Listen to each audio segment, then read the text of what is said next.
शुमकं शैकचन्दस्य कपिलो विजयन्लम्बोदं शुभिडो पिनराजो नायधूमगीर्घ्नाट्यक्षो बालच्छन्दो गजानन वक्रतुण्डशुक्लहनो येरम्बस्कन्दपूर्वजः हर्षौषमाणि परेशर्विद्यारम्भे वायके प्रवेशे निगमेत सङ्ग्रामे सर्वकार्येषु विघ्नस्तस्य न जायते।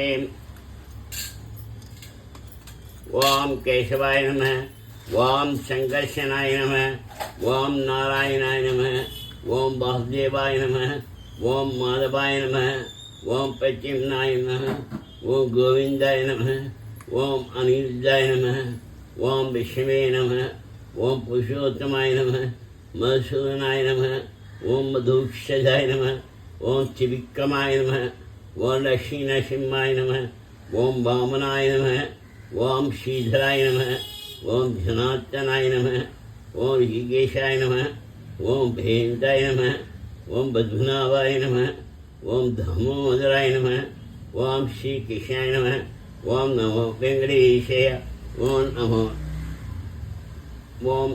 वेंकटेशाय, ओं नमो नारायणाय, ओं नमो सत्यनारायणाय, ओं नमो वासुदेवाय, ओं वेंकटेशाय नमः। हरे राम राम राम हरे हरे, हरे कृष्ण कृष्ण कृष्ण हरे हरे, हरे राम राम राम हरे हरे, हरे कृष्ण कृष्ण कृष्ण हरे हरे। सर्वरक्षण रक्षणयो श्री लक्ष्मी नारायण शरणमुद्रे शिवजे श्री लक्ष्मी नारायणाय नमः। शभं नारायणोद्भवं शभं नारायणमयं शभं नारायणेति समर्पयामि।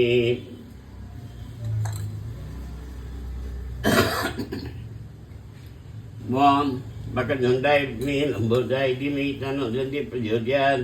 ओं अञ्जनीसुताय विद्महे वायुपुत्राय तन्नो हनुमत् प्रचोदयात्। ओं दासराय विद्महे सीतावल्लभाय धीमहि तन्नो रामः प्रचोदयात्। ओं देवकी नन्दनाय विद्महे वासुदेवाय धीमहि तन्नो कृष्णः प्रचोदयात्। ओं नारायणाय विद्महे वासुदेवाय धीमहि तन्नो कृष्णः प्रचोदयात्। ओं ऐं वासुदेवी मे कामराजै धीमहि तन्नो देवी प्रचोदयात्।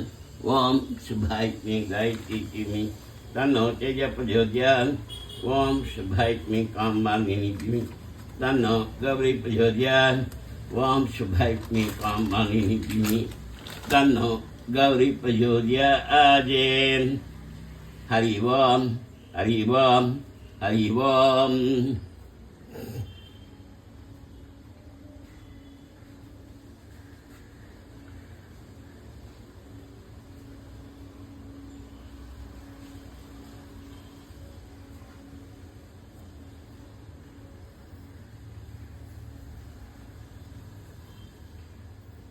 राम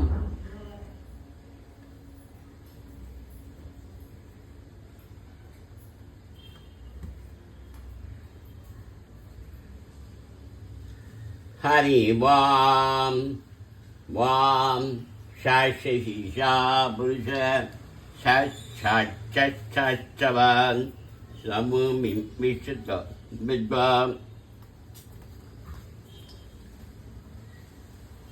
ओं शाशीषा पुरुष षट्षट्षट्षट् समूमि विशुद्ध वृद्धाम् अत्यधिष्ठसुनाङ्कुलं पुषयवदं सर्वं यद्भूतं यच्छ भव्यं दां दत्तच्चेष्टान् यदन् निह्नादिराहरि एतावानस्य महिमा अदोऽध्यायं मुच्छभ्रूष पादोऽस्य विशाभुजानि स्वात्तस्यां च धं दिवे स्वात्भावधिक्पुरुषः पादोऽस्य भवात्मनः तदो यक्षं व्यक्रामन् शासनाशने अभेन् तस्मात्तिरार्जायज विराजो अधिपुरुषः सजादो अध्यरिष्यतः पश्चात् भूमिमदो मुरं यत्पुरुषेण हविषा